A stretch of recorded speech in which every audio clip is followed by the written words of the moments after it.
Bien-aimés dans le Seigneur, amis de partout, nous vous saluons au nom de notre Seigneur et Sauveur Jésus-Christ et nous vous remercions comme toujours de votre écoute.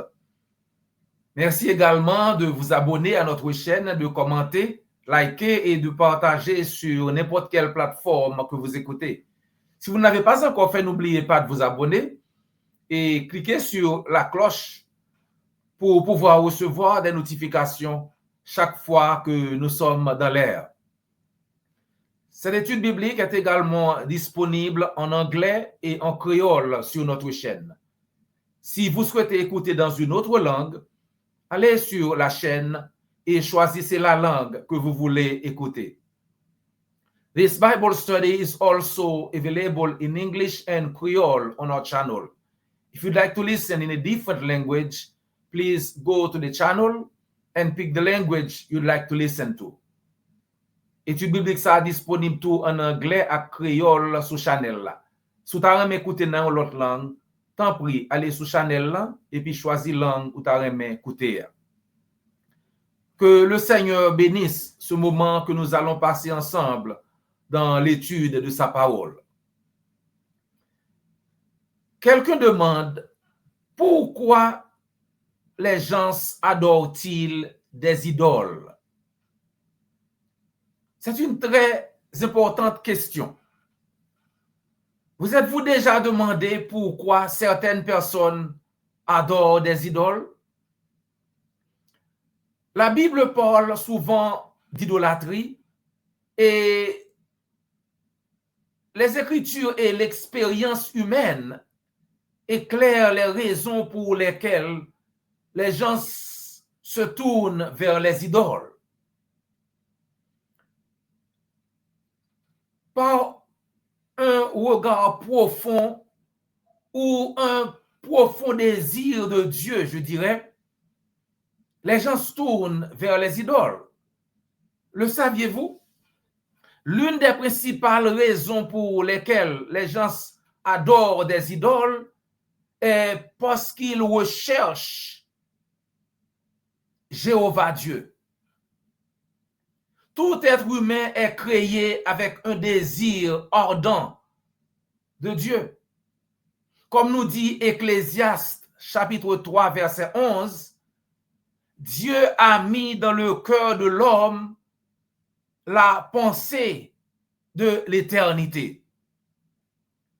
Lorsque les gens ne connaissent pas le vrai Dieu, ils tentent souvent de combler le vide, combler ce désir par des substituts, par des idoles, des faux dieux ou par des biens matériels. Et cela n'a aucun sens. C'est ce que l'apôtre Paul explique aux habitants d'Athènes dans Actes des Apôtres, chapitre 17. Dans Actes des Apôtres 17, versets 15 à 31, l'apôtre Paul parle aux Athéniens. La Bible dit que ceux qui accompagnaient Paul le conduisirent jusqu'à Athènes. Puis ils repartirent, chargés de transmettre à Silas et à Timothée l'ordre de le rejoindre au plus tôt. C'est le verset 15. Verset 16. Pendant que Paul attendait à Athènes, son esprit était profondément indigné à la vue de cette ville pleine d'idoles. Voyant cette ville pleine d'idoles, l'esprit de Paul était profondément indigné. Il s'entretenait donc dans les synagogues avec les Juifs dans la synagogue et les non-Juifs qui créaient Dieu. Et chaque jour, sur la place publique, avec ceux qu'il rencontrait. Quelques philosophes épicuriens et stoïciens se mirent à parler avec Paul. Les uns disaient, que veut dire ce discours? D'autres parce qu'il annonçait Jésus et la résurrection des morts, disait, il semble qu'il annonce des divinités étrangères. Alors ils attrapèrent Paul et le conduisirent à l'aéropage en disant, pourrons-nous savoir quel est ce nouvel enseignement que tu apportes? En effet, tu nous fais entendre des choses étranges. Nous voudrions donc savoir ce que cela veut dire. Maintenant, au verset 22, l'apôtre Paul, debout au milieu de l'aéropage, dit, Athéniens, je vous trouve à tout point de vue extrêmement religieux. Vous êtes très religieux. En effet, en parcourant votre ville et en examinant les objets de votre culte, j'ai même découvert un autel avec cette inscription à un Dieu inconnu. Celui que vous révérez sans le connaître, c'est celui que je vous annonce. Il continue pour dire que le Dieu qui a fait le monde et tout ce qui s'y trouve est le Seigneur du ciel. C'est le maître du ciel et de la terre. Et il n'habite pas dans des temples faits par la main de l'homme. Dieu n'est pas servi par des mains humaines, comme s'il avait besoin de quoi que ce soit. Lui qui donne à tous la vie, le souffle et toutes choses. Dieu a fait cette chose, dit l'apôtre Paul, il a fait en sorte que tous les peuples issus d'un seul homme habitent sur toute la surface de la terre. Et Dieu a déterminé la durée des temps et les limites de leur lieu d'habitation. Dieu a voulu qu'ils cherchent le Seigneur et qu'ils s'efforcent de le trouver en tâtonnant, bien qu'il ne soit pas loin de chacun de nous. Ainsi donc, puisque nous sommes de la race de Dieu, nous ne devons pas croire que la divinité ressemble à de l'or, à de l'argent ou à de la pierre sculptée par l'art et l'imagination de l'être humain. Au verset 30, Paul continue. Sans tenir compte des temps d'ignorance, Dieu annonce maintenant à tous les êtres humains partout où ils se trouvent qu'ils doivent se repentir.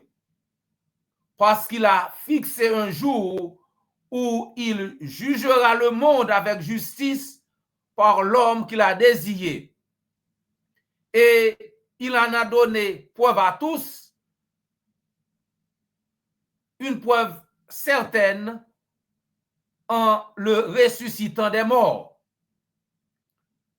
Ne pensez pas que Dieu est une idole fabriquée par un être humain, par exemple, un objet en or, en argent, en pierre, en bois, etc. Dieu est le maître, le Seigneur de l'univers, créateur du ciel et de la terre. Il n'a besoin de rien.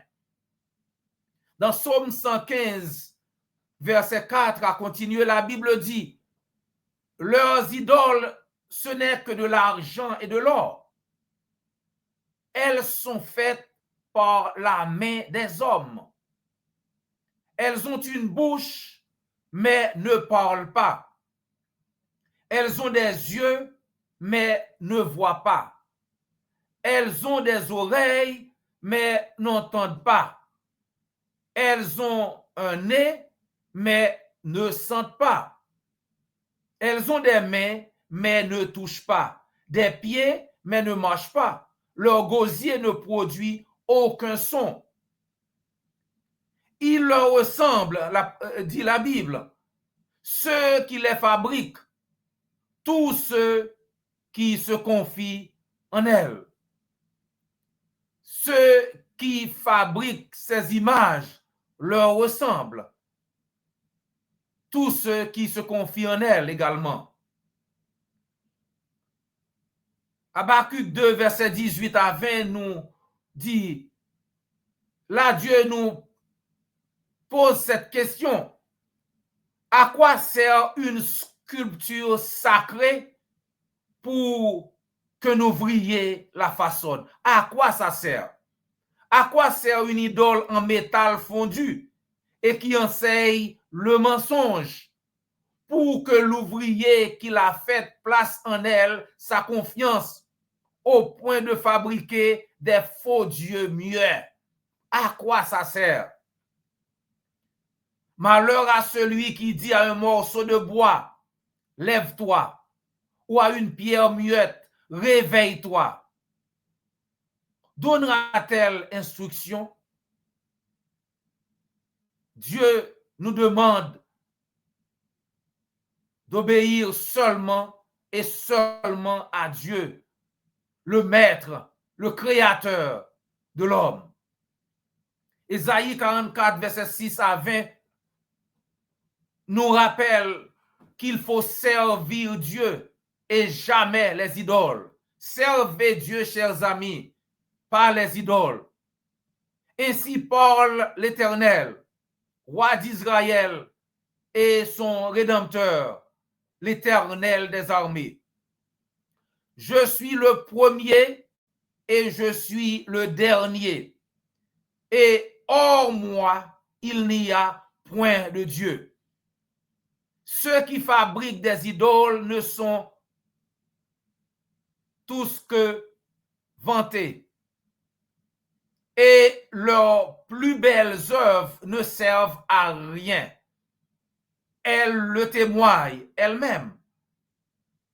Elles n'ont ni la vue ni l'intelligence afin qu'ils soient dans la confusion. Qui est-ce qui fabrique un dieu ou font une idole pour n'en retirer aucune utilité?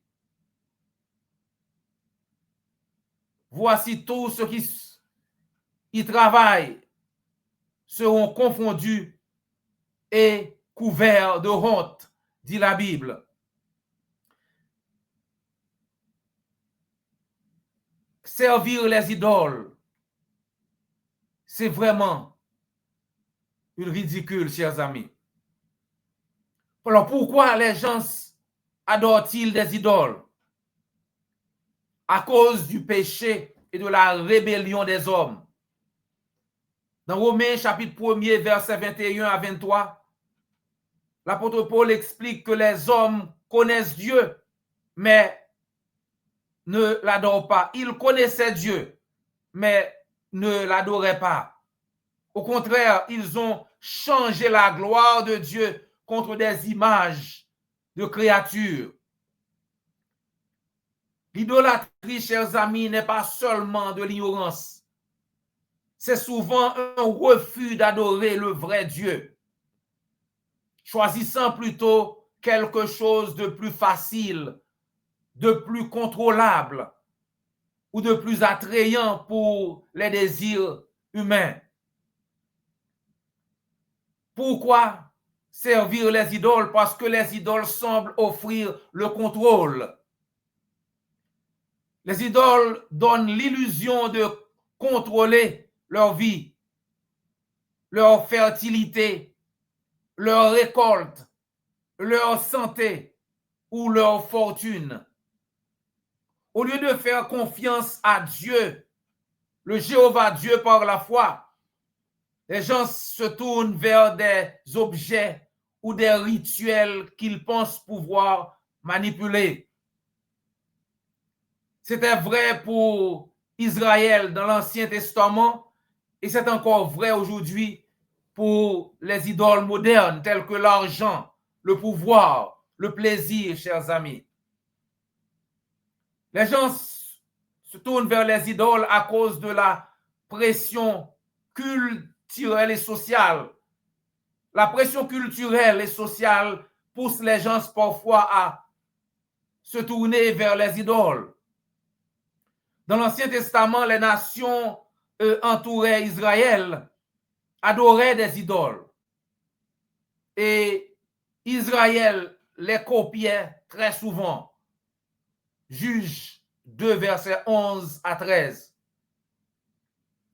Et aujourd'hui encore, la société pousse les gens à adorer ce que la société valorise le plus, tel que le succès, la beauté, la célébrité ou les biens matériels. La société nous pousse à nous tourner vers ces idoles au lieu de nous tourner vers Dieu. Les gens se tournent vers les idoles parce que Satan, le diable, trompe. Derrière l'idolâtrie, chers amis, se cache une tromperie spirituelle.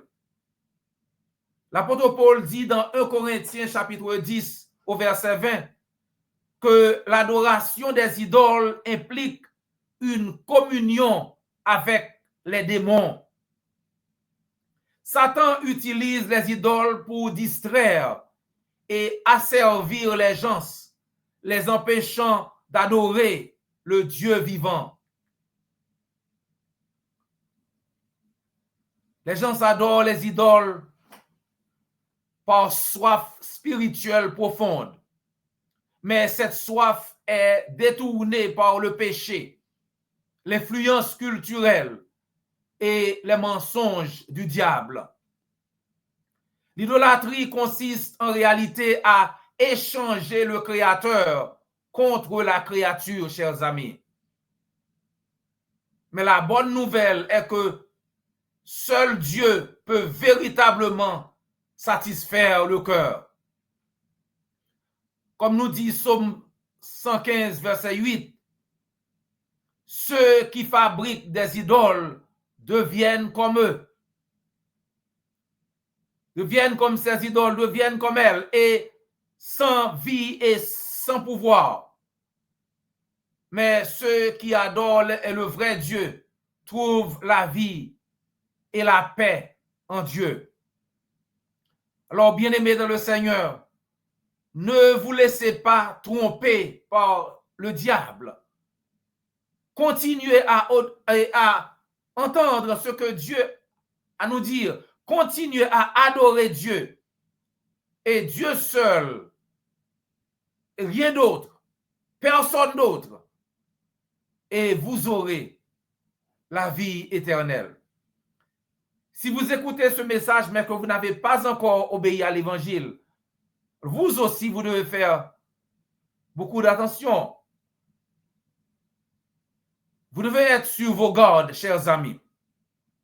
Ne vous laissez pas tromper par le diable et ne le laissez pas vous pousser à vous tourner vers les idoles au lieu d'adorer le vrai Dieu, le maître du ciel et de la terre. Si vous obéissez à l'Éternel Dieu, vous aussi, vous aurez la vie éternelle. Dans Marc 16, au verset 16, Jésus vous indique comment procéder. Marc 16, 16. Celui qui croira et qui sera baptisé sera sauvé, mais celui qui ne croira pas sera condamné. Alors, croyez-vous? Est-ce que vous croyez, chers amis? Si vous voulez obéir à l'évangile, faites-le nous savoir. Ou bien contactez l'église du Christ la plus proche et on se fera le plaisir de vous aider. N'oubliez pas de vous abonner, liker, commenter et de partager sur n'importe quelle plateforme que vous écoutez. C'est toujours un réel plaisir de passer quelques minutes avec vous dans l'étude de la parole de Dieu. Prière de nous rejoindre la prochaine fois pour une autre étude. D'ici là, que le Seigneur vous garde et vous bénisse. This Bible study is also available in French and Creole on our channel. If you'd like to listen in a different language, please go to the channel and pick the language you'd like to listen to. Cette étude biblique est également disponible en français et en créole sur notre chaîne. Si vous voulez écouter dans une autre langue, allez sur la chaîne et choisissez la langue que vous voulez écouter. Étude biblique ça disponible tout en français et créole sur channel là. Si vous avez écouté dans une autre langue, tant pis, allez sur channel là et puis choisissez langue où vous avez écouté.